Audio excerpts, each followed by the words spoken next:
At 2:17 a.m., the coffee isn't giving you energy. It's stealing something from you.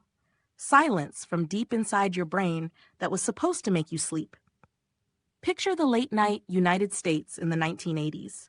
Fluorescent lights humming in a university lab, paper cups stacked near an old drip machine, the smell of burnt grounds clinging to everything. A graduate student rubs tired eyes, takes one more sip, and feels the fog peel back like a curtain. It feels like magic. It feels like power. But it's not magic. Inside your head, there's a slow, patient pressure that builds the longer you stay awake. Not pain, more like a gentle hand on your shoulder, a quiet suggestion. Stop. Rest. That pressure has a name. Adenosine. Hour by hour, adenosine rises like a tide. It drifts through the brain and taps on specific doors. Adenosine receptors, tiny locks on the surface of nerve cells. When those locks turn, the world softens. Thoughts slow. Eyelids get heavy. Your brain isn't failing you. It's protecting you. And then caffeine arrives. Here's the twist. Caffeine doesn't kick your body into a higher gear. It doesn't pour extra fuel into the engine. It slips on a disguise. In the 1980s, researchers began to clarify what was really happening.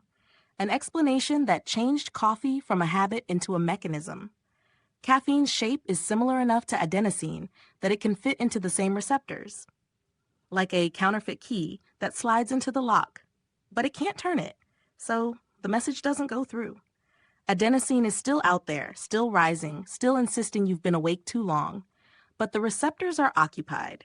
The "you should be sleepy" signal is jammed. The pressure is muffled. The fog lifts not because you're suddenly rested, but because the warning system is temporarily blocked. And in that moment, you feel unstoppable. Your heart beats a little louder. Your focus sharpens. The room feels brighter. The world seems to cooperate. You tell yourself, I can finish this.